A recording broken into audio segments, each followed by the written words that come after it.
Aujourd'hui, ça fait 367 jours que j'ai été opérée, que l'Institut de pneumologie et de cardiologie de Québec m'ont fait une sleeve. Donc, on a coupé mon estomac. 367 jours où je réapprends à vivre avec moi-même. 367 jours durant lesquels j'ai perdu plus de 153 livres.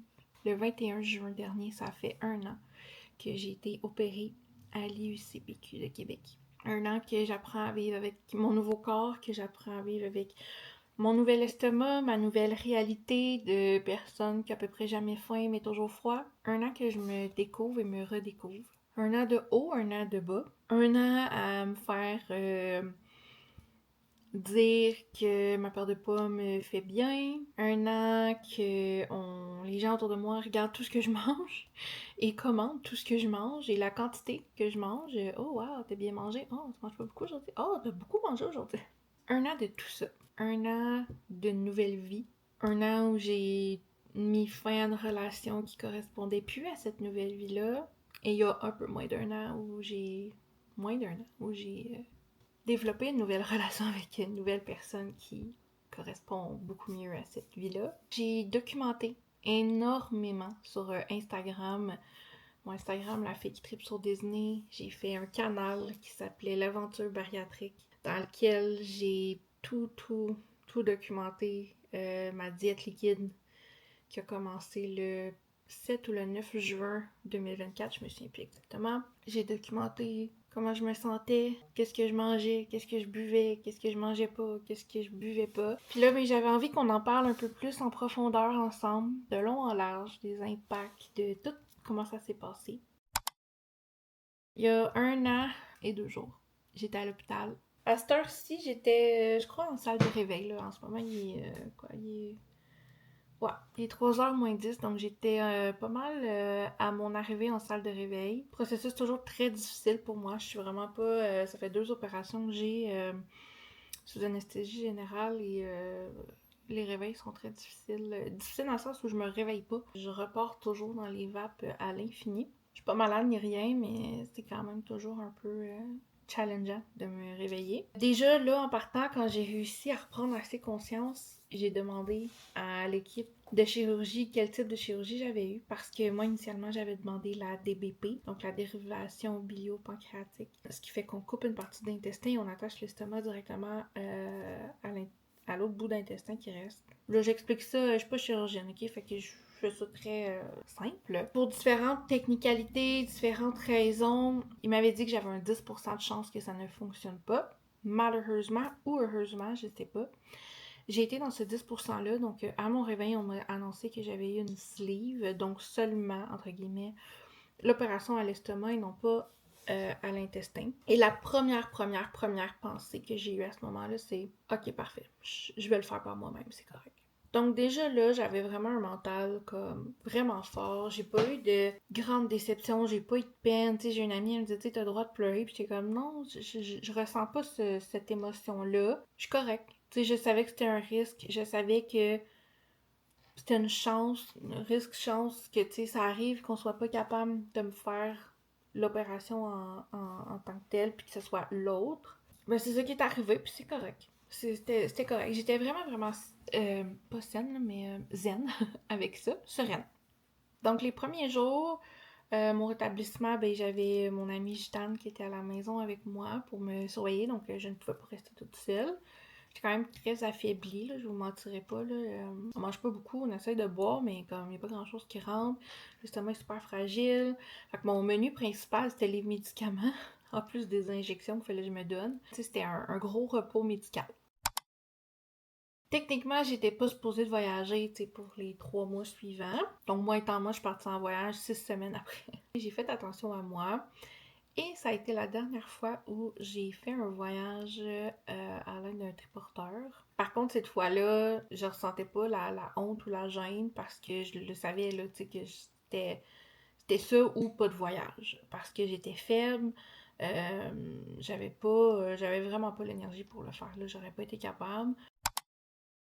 pense que même à ce jour, je mange vraiment moins que ce que la majorité des gens, mettons, 1 an post-op mangent. Après, on a tous et chacun un parcours différent, là. L'idée, c'est pas de se comparer, mais c'est juste que, tu sais, au début, ça a été vraiment, vraiment, vraiment difficile pour moi, là, de recommencer vraiment à manger. Puis, tu sais, pour être très honnête avec vous, j'ai réintégré, mettons, le pain.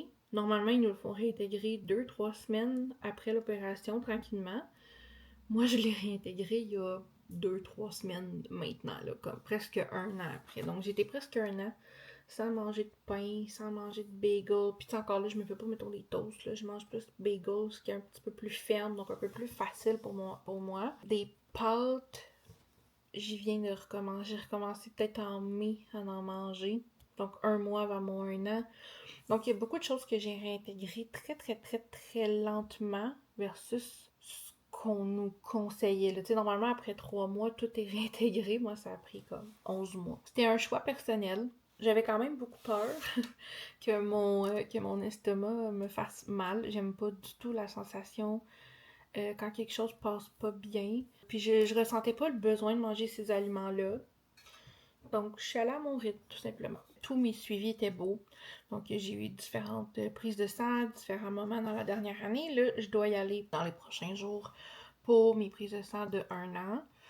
Mais à date, dans la dernière année, tout était beau. Donc, je m'attends pas à des grandes surprises là, pour cette prochaine prise de sang-là. Présentement, on est à 1 an post-op.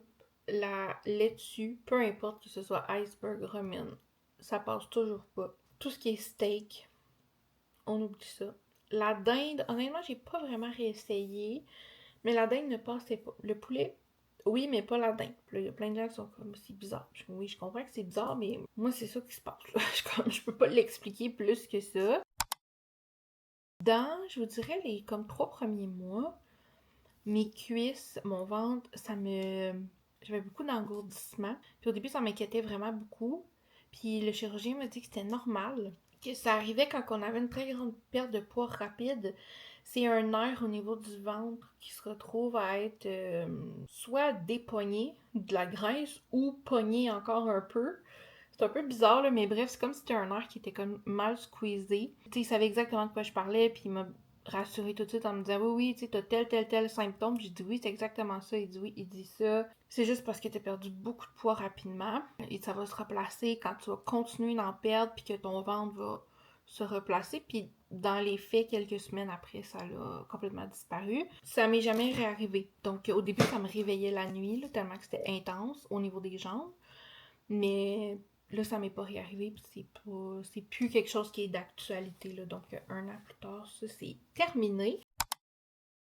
Je suis honnêtement vraiment, vraiment en forme. Je perds toujours. Donc, encore ce matin, j'avais presque descendu d'une autre livre. Là, en ce moment, je suis dans une période où je perds vraiment beaucoup. J'ai quand même vécu beaucoup de stress. J'ai recommencé une médication aussi qui coupe un peu la faim. Donc, tout ça ensemble fait que présentement, mon poids est vraiment en chute libre. Présentement, j'ai 153,5 livres de perdu, donc j'approche le 155, après ça 160, donc ça va vraiment bien. J'ai ce matin franchi une nouvelle dizaine, donc ça ne m'arrange pas de le dire, là, je suis à 229 livres présentement. Je suis vraiment, vraiment contente. Je suis à 29 livres d'être en dessous du 200, là, comme...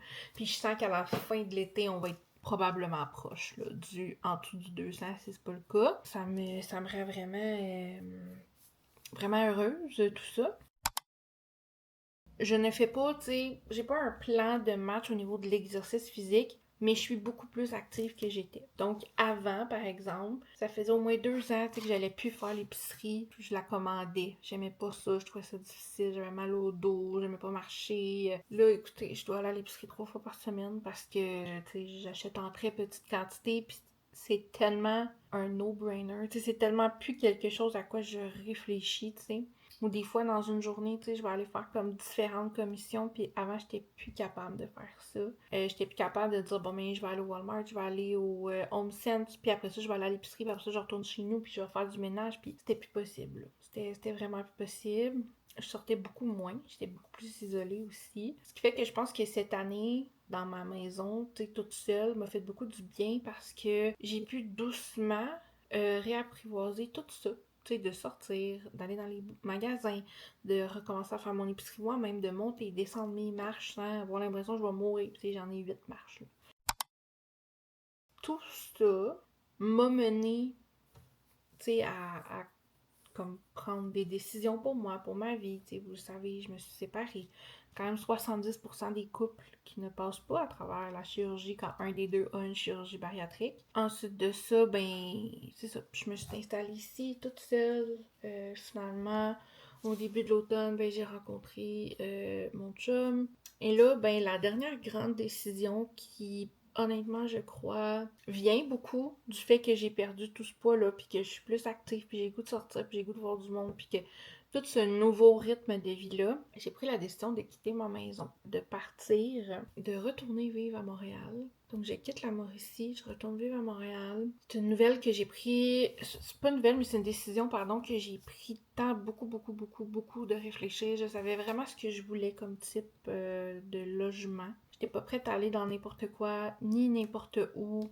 Il y avait vraiment des choses sur lesquelles j'étais pas prête à faire de concessions, genre me stationner dehors, parce que oui, je suis beau être en forme, puis pelleter, c'est vraiment plus aussi difficile que c'était. Là. J'ai beaucoup pelleté cet hiver, puis pour vrai, c'est vraiment pas la même chose qu'avant, mais quand même, les hivers dans les rues à Montréal, pas envie de vivre ça. Là. Donc bref, j'ai pris beaucoup le temps de réfléchir à tout ça, puis là, je me suis vraiment décidée. C'est le genre de move, tu sais, de femme forte et indépendante que je sais pas si j'aurais fait avant. Sûrement, tu sais, j'étais quand même forte et indépendante, mais on dirait que là, c'est encore plus ancré en moi. Donc, cette deuxième année-là va commencer, encore une fois, comme dans une autre vie. On dirait que c'est une grosse page que je vais tourner parce que, tu sais, là, mon processus au niveau de la chirurgie, est grandement avancé. Puis là, c'est ça. C'est comme juste une nouvelle vie, on dirait, qui va commencer pour moi à la fin de l'été. Fait que je suis vraiment contente, vraiment excitée, honnêtement. C'est quand même une grosse décision là, que j'ai prise pour moi.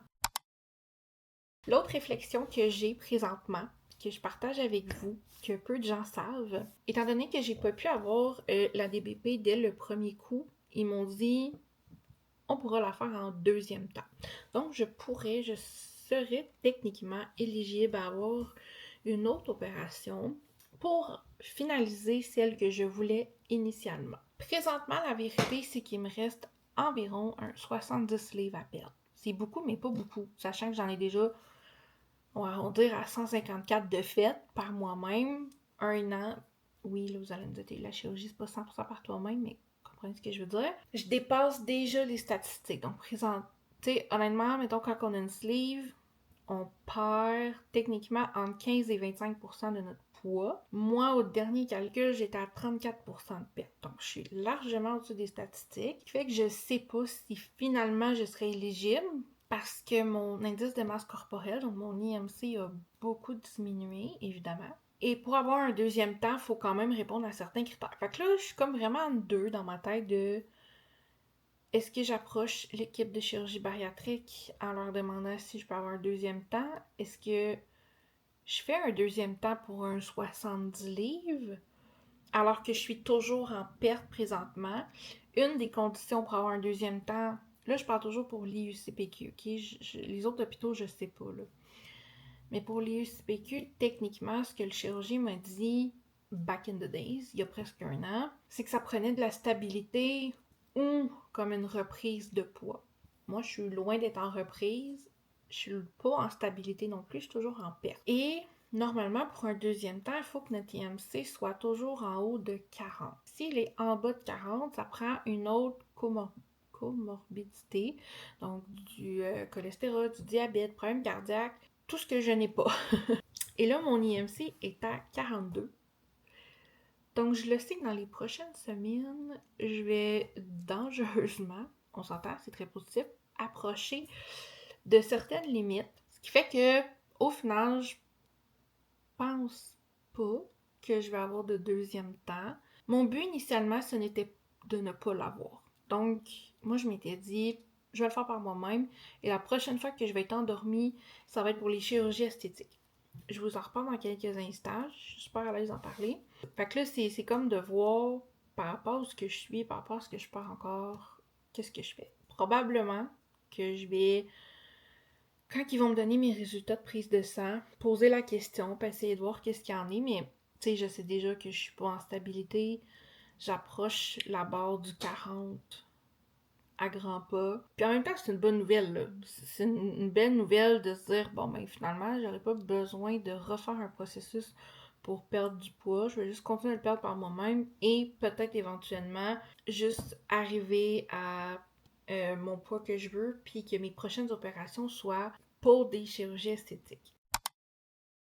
Depuis le début, c'est vraiment quelque chose que moi je me suis jamais cachée, que je sais que je veux et que je sais que je vais avoir. Oui, je souhaite avoir des chirurgies esthétiques, évidemment là, le ventre, les seins. Moi, les seins, j'ai toujours voulu m'y refaire faire. Là. Ça date même pas de ma perte de poids. J'avais comme 15-16 ans, puis je disais à ma mère que je voulais des seins de danseuse. Moi, je trouve ça vraiment beau, j'aime ça, je l'assume. Comme ça, des beaux ballons. Puis je l'ai toujours assumé, je l'ai toujours dit haut et fort, puis c'est correct, là, s'il y en a qui trouvent ça pas beau pis pas naturel, ça l'est pas en tout, là. Moi, j'aime ça, puis je l'assume. Et évidemment, tout le redrapage qui va venir avec, parce que là, mon ventre, il est très moelleux. Et une opération que je ne pensais pas faire, que je ne voulais pas faire, et que, pour moi, j'ai décidé que j'avais pas le choix, c'est les bras. Donc, mes bras, vous voyez très bien là, la démarcation ici. Donc, ça, c'est mon bras. Et tout ça ici, c'est de la peau. C'est impossible que je passe le reste de ma vie avec toute cette peau de chauve-souris. Et c'est la même chose de ce côté-ci. Donc, on voit très bien la démarcation de mon bras ici. Et toute la peau ici. Moi, personnellement, je veux pas rester avec ça. Pas après tout le travail. Moi, je le vois vraiment comme des récompenses, ok? Lancez-moi pas de tomates. Là, tout le monde fait ce qu'il veut. Il y en a qui se récompensent avec des voyages, il y en a qui se récompensent avec la nourriture, il y en a qui se récompensent avec les chirurgies, il y en a qui... des Louis Vuitton, peu importe, on s'en fout, ok? Vous, you do you. Les bras, ça va être pas mal nécessaire pour moi, à mes yeux, dans la façon que je vois mon corps. Mes cuisses, honnêtement aussi, probablement, parce que là, c'est ça, c'est la même histoire. Sont de plus en plus, tu sais, je vois de plus en plus ma cuisse, mais toute la peau qui s'étend autour. Donc, j'apprécie peu cette image de moi. Puis, tu sais, la peau, je la perdrai pas, là. Elle va pas disparaître, là. Tu sais, tu peux pas passer de 384 livres à, mettons, là, 229 sans avoir de peau, puis probablement me rendre plus bas encore. C'est sûr que ça laisse des marques, là. Ça va de soi, là, on s'entend. Donc, c'est ça. Fait que ça, c'est ma position à moi pour les chirurgies. C'est pas quelque chose qui me fait peur. Au contraire, c'est quelque chose, moi, personnellement, qui me motive beaucoup. J'ai vraiment envie d'avoir, comme, d'être bien dans ma peau. Il y a beaucoup de gens qui pensent que d'avoir une sleeve ou une DBP, c'est une solution magique, là, mais, tu sais, ce que tu ingères, ce que tu mets dans ton corps, ça reste tout un processus mental. Il y en a pour qui c'est beaucoup plus difficile que d'autres. Moi, personnellement, j'ai pas trouvé ça difficile. Il y en a qui me disent, tu sais, moi, quand je regarde une poutine, je suis pas capable de pas la manger au complet. Je peux comprendre. Je pense que quand on est obèse, on a tous des aliments comme ça qu'on n'a pas de contrôle. Moi, avant, je pense qu'une chose qui m'a aidée aussi, c'est que avant moi, ça, le manque de contrôle, c'était beaucoup autour de ce qui était le sucre. Et là, dès que je mange un peu trop de sucre, je suis malade. Ça ressort. Mon corps le tolère vraiment plus. Je suis pas une sainte, là. Ça m'arrive de manger des chips, là. Mais en quantité tellement minime, au lieu de passer à travers le sac Family Size au complet, que l'impact est beaucoup moins grand, puis en plus, je suis beaucoup plus active. Fait que tout ça fait en sorte que mon minding reste fort puis reste bon parce que je me dis, je suis tellement bien avec moi en ce moment que le sac de chips, j'ai pas le goût de passer à travers, là. Mais vraiment pas, là. On dirait que j'ai vraiment perdu cette espèce de mentalité-là. Fait que pour moi, ça n'a pas été un énorme défi psychologique. Je le sais que c'est vraiment difficile pour d'autres, puis j'en suis vraiment désolée si vous m'écoutez, puis que pour vous, c'est le plus grand défi. Mais on dirait que dans tout mon processus de diète liquide, j'étais comme dans un processus de deuil. Je me disais, tu sais, plus jamais je vais manger des grosses quantités, plus jamais que ci, plus jamais que ça, puis je me suis habituée à ça, puis je suis bien avec ça maintenant. J'ai pas de gros... j'ai des cravings, là, j'ai des envies des fois, là, comme tout le monde, tu sais, puis Puis je m'en permets, là, tu sais, c'est pas la route de la perfection non plus, là, dans votre chirurgie bariatrique, tu sais, je m'en permets. Mais juste en quantité vraiment raisonnable. Puis comme je dis, mais j'ai le ballon que je suis beaucoup plus comme en forme, beaucoup plus, ben c'est ça, en forme puis en santé, donc ça s'équilibre.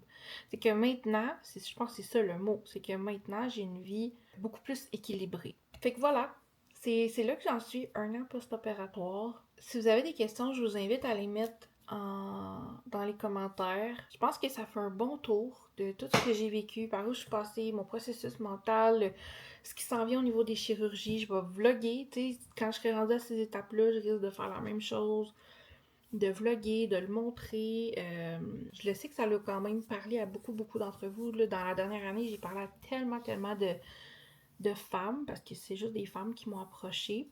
Puis si t'es un homme puis tu m'écoutes, c'est bien correct, là, il n'y a pas de problème. Mais il y a beaucoup, beaucoup de femmes qui m'ont approché, qui m'ont posé des questions, qui m'ont demandé si j'avais des regrets, si j'avais, puis non. Et moi aussi, j'avais peur d'avoir des regrets parce qu'on était habitué à notre corps tellement longtemps, on est habitué dans notre inconfort tellement d'années qu'on peut pas imaginer que ça peut être mieux. Mais en le vivant, c'est comme, oh my god, j'aurais dû le faire avant. T'sais. Puis là, j'ai la même phrase un peu boboche que tout le monde de oh mon dieu, j'aurais dû le faire avant, mais c'est vraiment ça.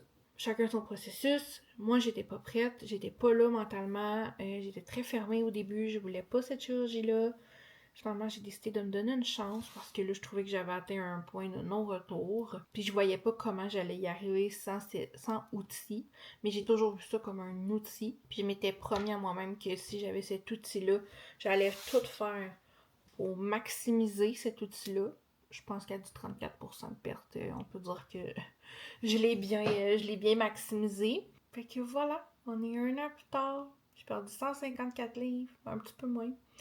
Presque 154 livres. Plus ça descend, plus que je suis contente, plus que je suis heureuse.